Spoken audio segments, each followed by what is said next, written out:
Radio Universidad de Chile presenta Tras las Líneas.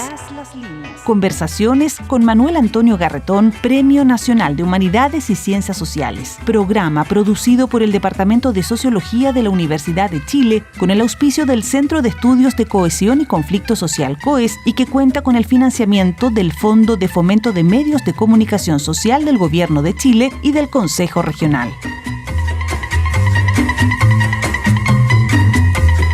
Buenas tardes, bienvenidos y bienvenidas a Tras las Líneas, nuestro programa semanal por la radio de la Universidad de Chile, presentado por el Departamento de Sociología, con el auspicio del Centro de Estudios de Conflicto y Cohesión Social, COES, y que cuenta con el financiamiento del Fondo de Fomento de los Medios de Comunicación Social del Gobierno de Chile y del Consejo Regional, adjudicado a través de un concurso. Estamos en momentos, quizás por estar terminando el mes de septiembre, quizás por lo que ha ocurrido en este mes, más allá de la efeméride histórica, de lo que fue el plebiscito y las consecuencias posteriores, en un momento de reflexión sobre lo que es nuestro país. Lo que es nuestro país en lo que uno podría llamar su historia institucional, su gran historia. No porque sea grandiosa, pero porque le llamamos la gran historia, pero también sobre lo que nuestro invitado de hoy ha llamado, de alguna manera, que puede ser interpretada de diferentes maneras, historia mínima del país. Es decir, lo que es la historia de las vidas de la gente vinculadas a los desarrollos institucionales, a la gran historia. El resultado del plebiscito, independientemente, está claro que nos sorprendió a todos, incluso a los que fueron ganadores. Pero el resultado del plebiscito que había planteado enormes expectativas de grandes transformaciones y que implicaba una especie de punto de quiebre, de turning point, dirían los sajones, de alguna manera como que se detuvo un poco ese gran proceso. Y eso nos hace reflexionar sobre, algunos rasgos más profundos de nuestra historia y cómo esto que hemos vivido se enlaza, se relaciona con lo que hemos sido en el pasado, lo que nos permite también pensar escenario de futuro. La historia es para los que trabajamos en lo que llamamos las otras ciencias sociales, la sociología, la ciencia política, en fin, para muchos de los historiadores es la verdadera ciencia la historia, pero para nosotros es un instrumento fundamental, sin lo cual realmente lo que podemos decir es muy poco y sobre todo muy irrelevante. Y es curioso porque uno podría decir una historia cuando analizamos eventos, que es lo que hacemos en las ciencias sociales, hechos, eventos. Hay una historia que precede a ese evento sin el cual no podríamos entenderlo. Pero hay también la historia de ese evento. El poder ubicar en las secuencias cronológicas correspondientes los verdaderos hechos y sus interpretaciones. Pero hay una tercera dimensión, y que yo le he escuchado a nuestro invitado, sin referirse explícitamente a esa idea, pero hacer reflexiones en ese sentido. Lo que uno podría llamar la inmanencia de la historia. Es decir, en un hecho determinado, no solo hay la historia de lo que vino antes, no solo hay la historia de lo que se produjo para producir ese hecho, sino ese hecho expresa historia, condensa historia. Está la historia ahí presente. Un dato que a mí me gusta analizar, entiendo que es muy discutible, pero es muy importante, digamos, reflexionar sobre, curiosamente, el plebiscito de 1988, crucial, dio un resultado electoral en términos de votación, de porcentaje de votación, exactamente igual al de la elección presidencial de Gabriel Boric. ¿Eso es casualidad? Eso no es casualidad. Es una metáfora de mucho más que eso. ¿No sería que el clivaje, lo que se presentaba como problemática para el país en ese plebiscito, era de alguna manera, con el tiempo transcurrido, necesariamente, el mismo tipo de conflicto que enfrentaba la sociedad chilena?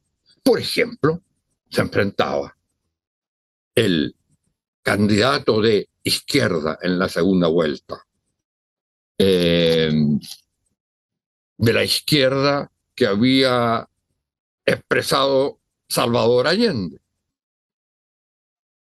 Se presentaba contra el candidato que expresaba a quien derrocó a Salvador Allende. Era Pinochet en la tierra. Y tuvimos los mismos resultados del plebiscito. Entonces uno dice, bueno, del plebiscito del 88 en las elecciones, en esa elección. Entonces uno dice, bueno, hay algo que nos tiene que hacer reflexionar a propósito de los acontecimientos que más nos importan, sobre lo que es sido nuestra historia. Y nadie mejor para hacer eso que el reciente, flamante se dice, Premio Nacional de Historia, Rafael Sagredo. Rafael Sagredo es un historiador, yo diría, original, a mi juicio, no soy un experto en la materia, en que su pasión, fuera de los distintos temas que le interesa, la historia de la ciencia, la historia de la cultura, la historia intelectual, es el tratar de discernir a través de la historia esta relación compleja entre la gente, la vida de la gente y las instituciones. Y sus libros, Historia Mínima de Chile, Historias para la Ciudadanía, y el último, el 8, se me olvida a veces el nombre, el 8 de agosto de 1828, en que se promulga una constitución. Y que él empezó a prepararlo, yo lo vi en una exposición en Puerto de Ideas sobre esto, lo empezó a preparar, o lo estaba trabajando ya, a propósito de lo que era el proceso constitucional en Chile. Y es un título bien interesante, que es bien relevante, es un día histórico como cualquiera. Y entonces ahí, de nuevo, ese es un libro en el cual hay la combinación entre la mezcla, el entramado entre lo que son las vidas cotidianas y la historia del país. Bueno, él es doctor en historia en el Colegio de México, fue formado en la Universidad Católica, es magíster también en el Colegio de México y es académico de la Universidad Católica de Chile.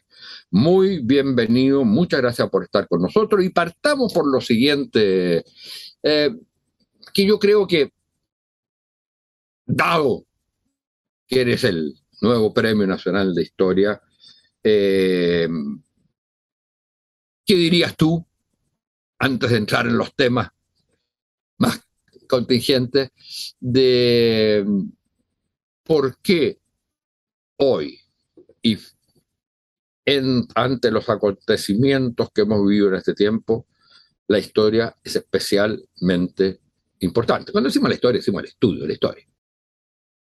Bueno, primero, buenas tardes. Gracias por la invitación, Manuel Antonio. Un saludo a todas y a todas. Bueno, yo creo que la historia Mira, es siempre relevante a mi juicio, como otras humanidades, otras ciencias sociales, el arte, etcétera, y otras ciencias, naturalmente. Pero es especialmente relevante en tiempos de efervescente, en tiempos de crisis, ¿no? Como los que vivimos. No una crisis ahora nomás, una crisis que se viene arrastrando ya más de una década, diría yo, ¿no?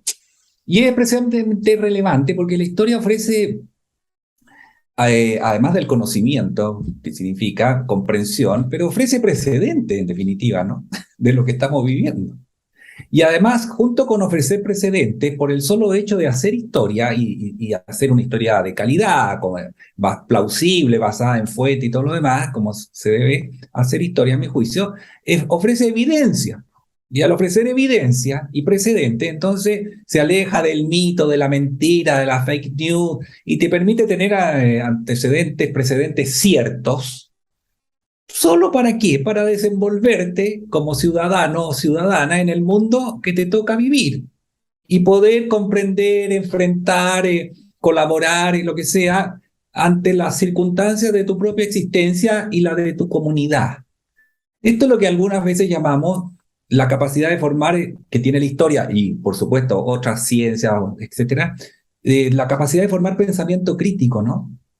Y que es una capacidad, es una competencia, es una habilidad intelectual que, a mi juicio, permite que las personas se desenvuelvan más consciente, más libremente, más independientemente, y puedan evaluar por sí mismas, a propósito de saber historia, entre otras cosas, de conocer precedentes que son ciertos, que son evidencia, poder evaluar lo que el dinámico mundo en el que vivimos. Esa es y que puede materializarse en un plebiscito, en reforma, en evolución política, económica, social, cultural, etc. Entonces, me parece que por eso, ya solo por eso, es importante la historia, sin perjuicio de las cosas que tradicionalmente asociamos a la historia, la formación de lazos comunitarios, ¿no? Además, la historia, al ofrecer precedente, a mi juicio contribuye a la convivencia, entre otras cosas porque facilita el diálogo. Cuando se dice, mire, nunca se había hecho esto, sería primera vez, sería un salto al vacío, si cambiamos esto se acaba todo. Y resulta que viene alguien, un historiador, una historiadora, y te dice, mire, esto se ha hecho 4 veces, se ha hecho 5, se ha hecho 10, y el sol salió de todas maneras al otro día, ¿me explico? Entonces, cuando uno tiene esos antecedentes, ya la conversación se puede iniciar, por lo menos, porque esas posiciones irreductibles del nunca, jamás, no había pasado antes, ya quedan fuera, porque ya pasó. Tenemos un precedente, ¿no? Ahora, si, digamos, tenemos disciplinas distintas, pero más allá de la disciplina, tú eres tú como historiador. Tú no eres la disciplina de historia y yo no soy por ningún motivo la disciplina de sociología. Pero a mí, en cuanto sociólogo, no digo que a la sociología necesariamente, pero a mí, en cuanto sociólogo, lo ocurrido en el mes de septiembre de este año, el plebiscito, el resultado, el proceso mismo, pero su resultado, digamos, no podría decir todavía, si fuera historiador, parcial, porque no sabemos el curso del proceso. Es un proceso que tiene otras, que no es solo el proceso constituyente, es un proceso transformador que tiene un componente constituyente, que tiene un gobierno, que tiene un componente también de demanda social y de movilización. Bueno, pero tuvo en este momento un vuelco determinado,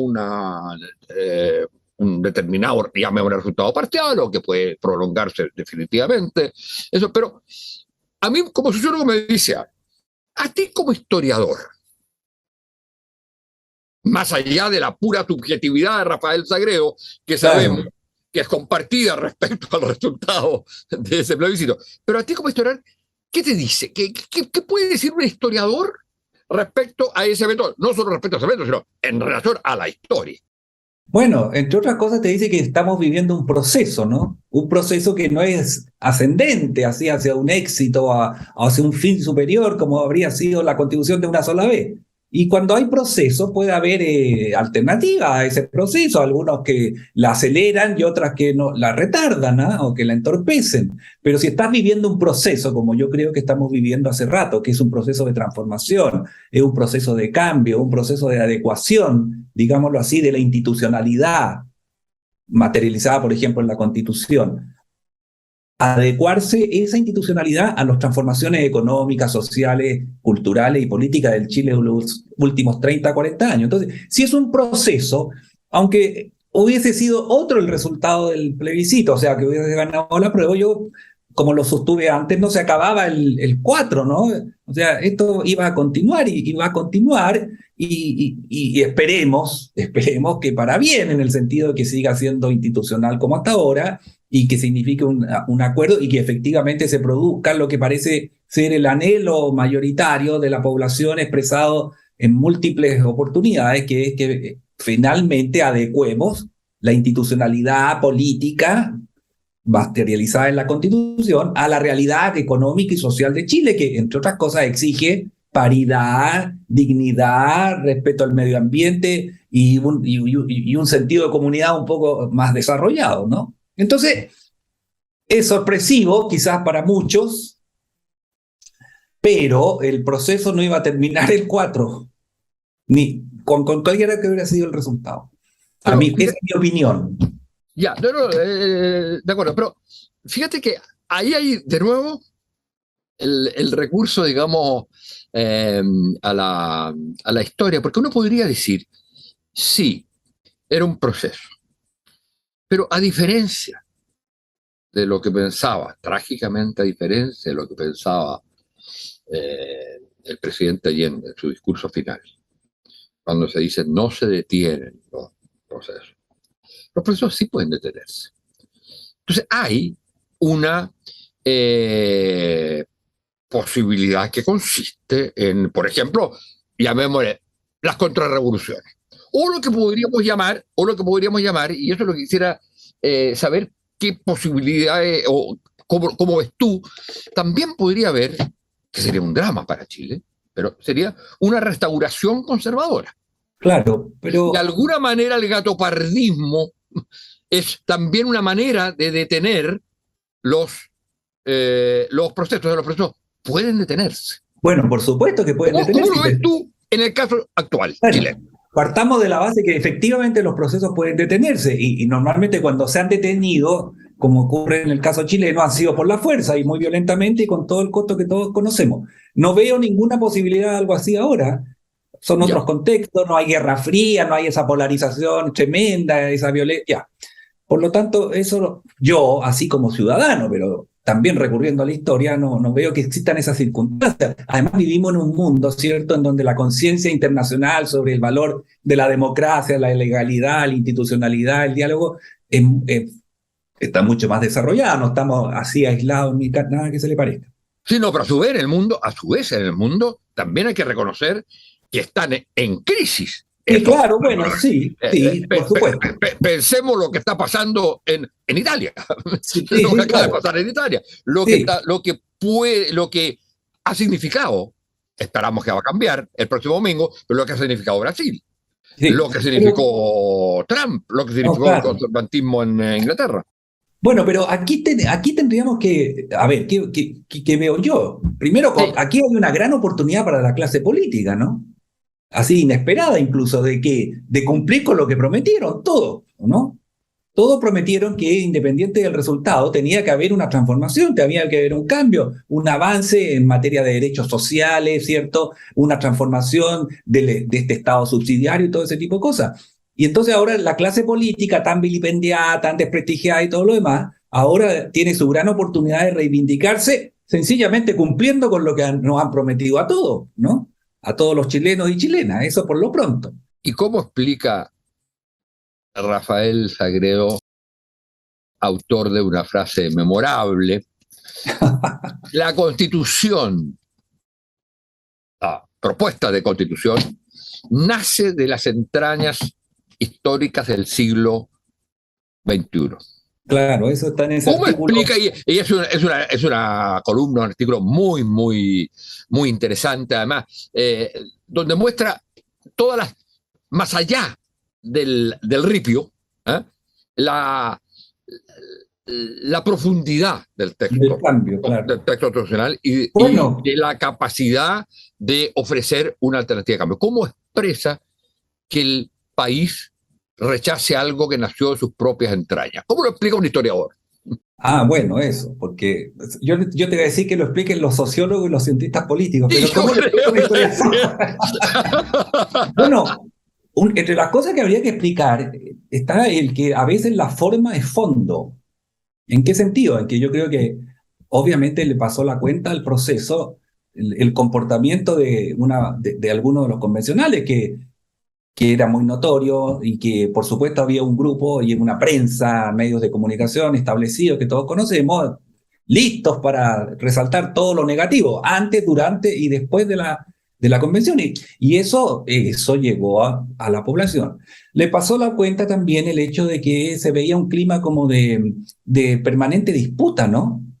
Y no de acuerdo en una sociedad que yo creo que efectivamente la nuestra promueve lo que antes se llamaba consenso. Hoy día es una palabra que todos denotan, pero que yo creo que es muy positiva. Y los acuerdos, y la convención siempre fue presentada mayoritariamente como algo que en una lucha permanente, etcétera, etcétera.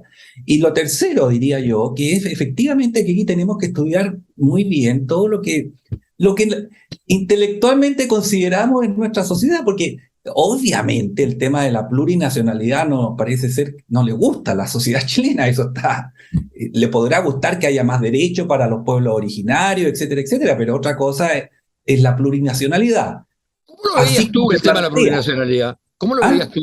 ¿Cómo veías Bueno, tú el tema yo de no la lo veía como un plurinacionalidad? riesgo ni mucho menos, yo lo veía como una forma de garantizar, reparar, primero, garantizar derechos y reparar, ¿cierto?, a los pueblos originarios, bajo el nombre de plurinacionalidad, manteniendo la unidad del Estado, la indivisibilidad del Estado y todo lo demás. En un Estado republicano pueden convivir, a mi juicio, y históricamente está demostrado, diferentes nacionalidades. Ahora, aquí esto se presentó como que el Chile se disolvía, ¿cierto? Que los símbolos patrios y todo tipo de cosas. Bueno, la gente, la ciudadanía, pensó que eso era excesivo. Quizás si se lo ponen de otra manera, pluriculturalidad, qué sé yo, puede ser aceptable, pero obviamente, por lo que yo escucho, por lo que leo, eso fue algo muy, muy sensible. Lo que por otro lado habla de cómo somos, a mi juicio, los chilenos y chilenas, una sociedad que, bueno, una sociedad conservadora también, si Es que ese es seremos el muy punto. avanzados Eso es en lo que muchas me cosas. parece muy importante. Porque Claro, pero estuvimos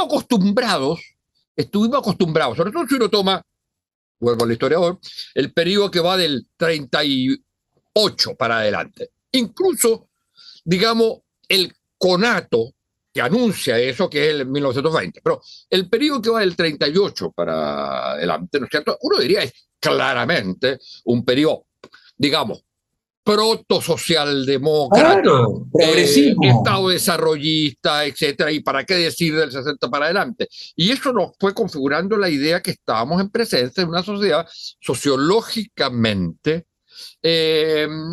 progresista o de centro izquierda. Y hoy día uno se puede pensar si eso es tan cierto. Si aquí no hubo Bueno, un cierto cambio y tenemos una sociedad más bien conservadora. ¿Fue una ilusión todo lo anterior? no, es que yo creo que no existe una sola identidad, una sola forma, pueden convivir. Somos muy progresistas y queremos derechos y queremos garantizar la dignidad de todas las personas, ya.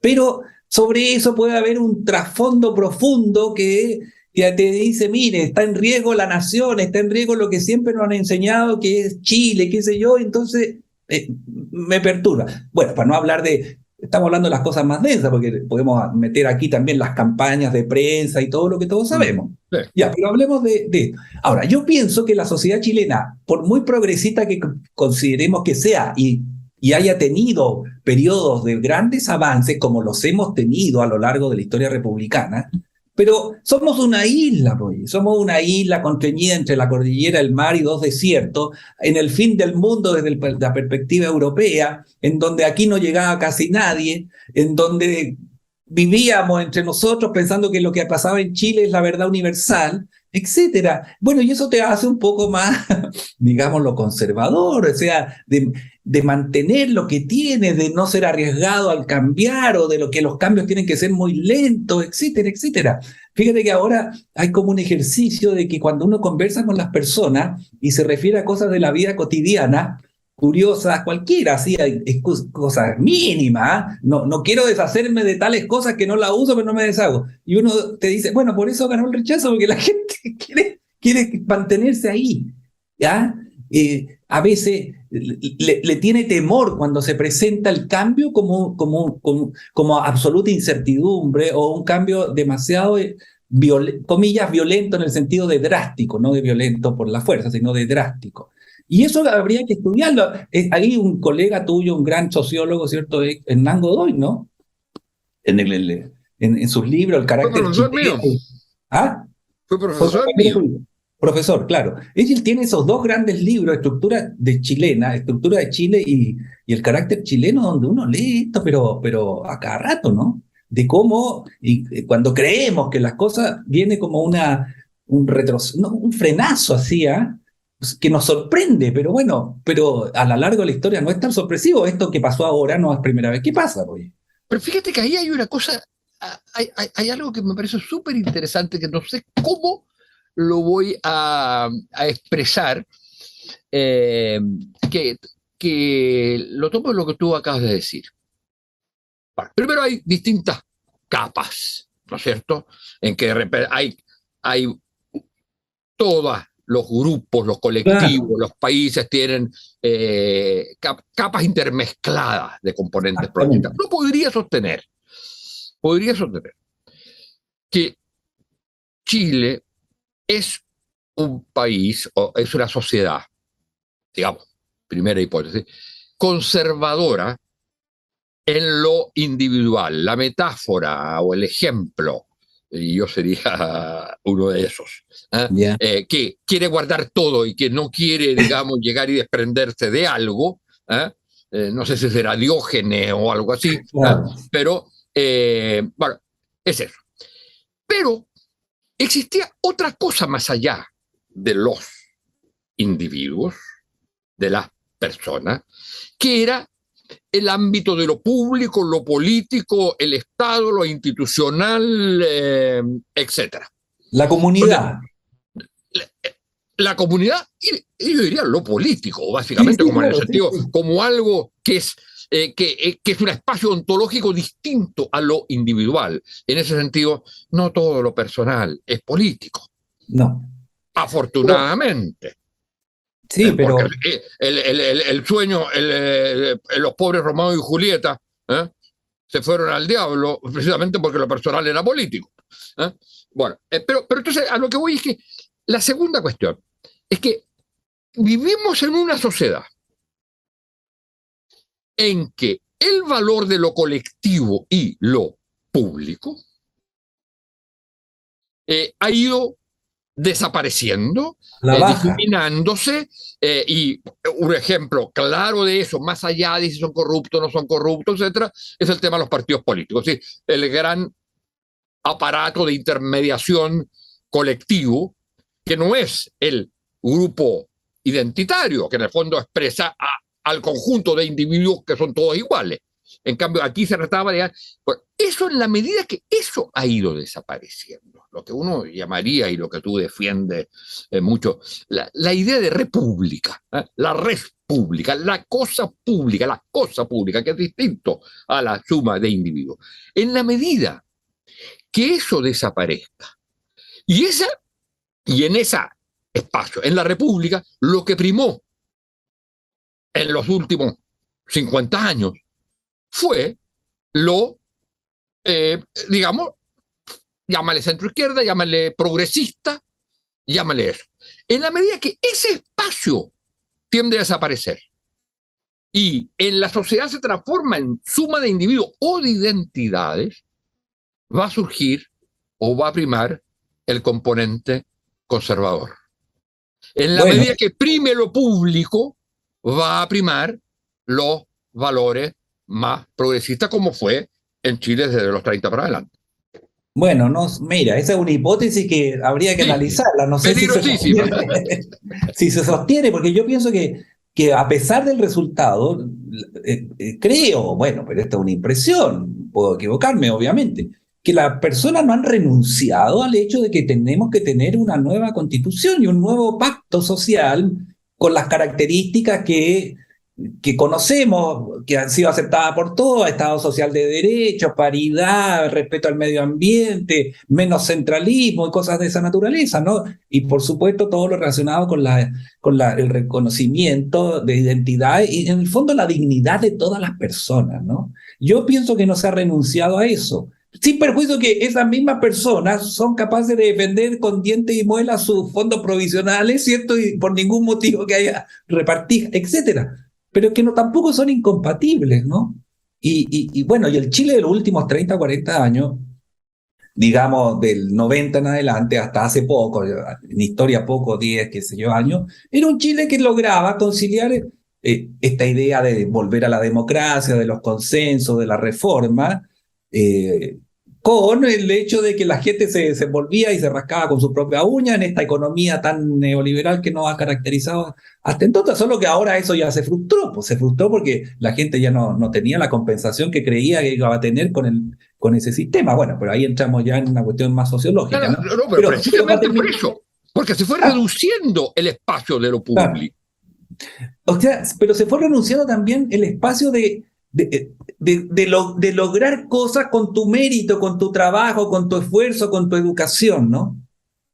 Y se fue reduciendo porque aquí también entra la variable crecimiento económico, las cifras positivas, ¿no? En la medida en que no hay nada que repartir, no podrás endeudarte y gastar plata estudiando y todo, pero no te va a recompensar. Y viene toda esa frustración, porque aquí uno de los análisis que yo he escuchado, Manuel Antonio, del hecho de que estos 4 millones o más que votaron por primera vez, o que obligados, digámoslo así, es un voto rechazo así a cualquier cosa que le presenten. Eso habría que estudiarlo bien, ¿no? Porque Sí, el sistema no está exactamente. respondiendo. El 4, fíjate que interesante, los 4, bueno, hay un gran problema que es estudiar esos 4.300.000 nuevos, ¿no es cierto? Porque no hay más antecedentes. Sin embargo, si uno toma la votación de Boric aumenta en algo así como 300.000 ¿Mm? a través de la prueba, para usar, no es que Sí, Boris sí, sí, aumente, sí. la prueba son 300.000 votos más que Boris, o sea, digamos, el gobierno no habría perdido nada, pero de los nuevos saca 300.000 de 4 millones. Bueno, escuché a una cientista política, a la Claudio Hayes, creo que se llama, que no recuerdo bien el nombre, pero creo que ella, Claudia que, Hayes. claro, que decía, bueno, esto, estupendo lo que yo le escuché bueno, en un programa, que lamentablemente no hay propuestas, ¿no? Ese voto, no vota por propuestas, vota rechazo, vota todo lo que le vayan a poner ahí, porque es una frustración generalizada con un modelo, con un sistema que no te ofrece alternativa. O sea, ese es Y hay un otra drama cosa para el país, ¿no? hay otra cosa que es bien interesante. Bueno, pero yo insisto, ese es el mundo más alejado Claro, de lo público público. como esfera, digamos, de lo político, partidos políticos, discusión sobre país propiamente tal, y sobre todo entregado a su vida cotidiana, a sus problemas inmediatos, etcétera. Entonces,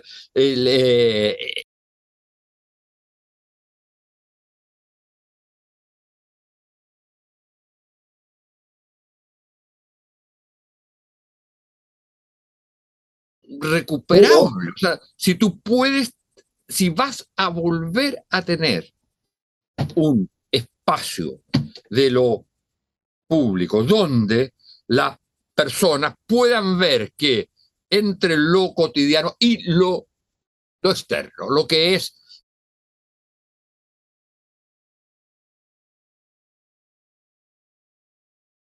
tremendamente difícil en el mundo, en el mundo de hoy. La reconstitución de un espacio de lo público, de lo político, lo pretendía hacer, de alguna manera lo pretendía hacer la convención. Y fíjate que es interesante porque aquí hay, como tú bien lo señalas, un rechazo a, y un rechazo básicamente a, y eso se prueba en los cambios electorales permanentes en toda América Latina y en el mundo, un rechazo a los que están en el poder. Pero es un rechazo, para el caso chileno, un rechazo, se mantiene ese rechazo elitario, a la élite, un rechazo a la élite. ¿Y quién era la élite esta vez? Eran los convencionales. Bueno, pero había estudios que decían que la convención, por muy representativa que creyéramos que era, no lo era tanto y seguía siendo más o menos élite, con posgrado. No, es que, es que yo creo que no lo era, su origen no lo era, pero, claro, pero actuaba como élite. O sea, si alguien llega y dice, ahora se va a hacer lo que nosotros queramos, le está diciendo a todo el resto, nosotros somos la élite. claro, pero es que justamente eso es uno de los grandes reproches que se le ha hecho también a la convención. Uno dice la convención, aunque todos sabemos que no todos actuaban así, pero ya es lo que resultó. El pensar en la identidad, en las reivindicaciones, en los reclamos de cada grupo y no pensar en la comunidad, o sea, no pensar en la historia, no considerarla, ¿no? En el sentido no de volver atrás, sino de que somos, cuando digo pensar en la historia, digo pensamos en la ciudadanía en Chile como comunidad que tiene un destino, un futuro común. Eso es la historia, exactamente. Claro, la comunidad política, la comunidad política es la historia, es el pasado y es el destino común. El futuro, o sea, la historia tiene sentido solo si estamos pensando en el futuro, porque no es para ir a regocijarse en el pasado, saber datitos y cosas curiosas, no. La historia es para pensar hacia adelante, ¿no? Y por eso sin historia no podemos pensar para adelante. Pero ese es otro tema. Entonces, si yo digo, estoy pensando solo en mi identidad, solo en mi grupo, solo en mi reivindicación y no cedo nada en favor de la comunidad, bueno, ya tenemos un resultado. O sea, uno lo que esperaría es que esto que pasó se transforme a su vez en precedente de lo que viene, cosa de que podamos, no digo aprender absolutamente de la historia, ni mucho menos, pero porque eso quizás no es difícil, pero sí tengamos una capacidad de darnos cuenta que favorece las cosas y que conspira en contra de las cosas, ¿no? En este caso, el cambio, la transformación, la adecuación, como insisto en esta idea del pacto social al Chile de hoy. El Chile de hoy que exige, que exige que yo pienso, yo no soy vocero de nadie, no represento a nadie, pero yo pienso que exige, entre otras cosas, exige dignidad, exige respeto, que se nos trate como personas, independiente si somos más, menos, más poderosos o menos poderosos. Yo creo que ese es un reclamo o una reivindicación fundamental y que yo pienso que la propuesta constitucional se hacía cargo de ella, ¿no? Así como se hacía cargo de otras cosas que a mi juicio sería difícil de descartar, o sea, decir, mire, esto ya no corre, ¿ah? No sé, la paridad, el tema del medio ambiente, como te digo, la descentralización y cosas como esas. Claro, lo que pasa es que la magnitud, eso es lo grave, y ya debiéramos terminar ya, pero de la derrota de la prueba, la magnitud, la diferencia, es lo que hace que es el grave problema, es que hay una gran mayoría que rechazó. Pero y yo entonces creo que el problema, y en esa gran mayoría hay cosas muy distintas, por supuesto, que hay. Digamos, claro, posiciones, demandas muy diferentes. El problema es cómo reconstruyes tú un llamado a esa mayoría, porque esto es lo que las minorías consistentes van a aprovechar. Van a aprovechar el gran espacio que se produce en la derrota, o sea, digamos, la gran diferencia que hay. Una diferencia menor habría sido, habría posibilitado pensar con más optimismo en el futuro. Sí. Yo soy optimista y pienso, como te dije hace un momento, que la política aquí tiene su gran oportunidad. Y los partidos políticos, los líderes políticos, la élite política, como quieras llamarla, por supuesto, tiene su gran chance de resolver esto. O sea, se les da la oportunidad de resolver cumpliendo con lo que prometieron. Yo estoy de acuerdo, pero piensa tú. Interpretando la sociedad chilena, veamos, confiemos. No hay no sé si hay alternativa. Tú estás hablando de los actores más desprestigiados que hay en el país. Sí. Bueno, Rafael, vamos a tener que terminar porque nos hemos ya pasado el tiempo. Bueno, muy ha sido súper agradable y muy ilustrativa la conversación contigo. Te agradezco Hemos hablado mucho con Rafael Sagredo, el nuevo Premio Nacional de Historia, sobre lo que nos está pasando hoy en la perspectiva histórica. Y la perspectiva histórica es pasado, pero es también futuro. Muchas gracias. Muchas gracias a ti, suerte. Radio Universidad de Chile presentó Tras las Líneas. Conversaciones con Manuel Antonio Garretón, Premio Nacional de Humanidades y Ciencias Sociales. Programa producido por el Departamento de Sociología de la Universidad de Chile, con el auspicio del Centro de Estudios de Cohesión y Conflicto Social, COES, y que cuenta con el financiamiento del Fondo de Fomento de Medios de Comunicación Social del Gobierno de Chile y del Consejo Regional.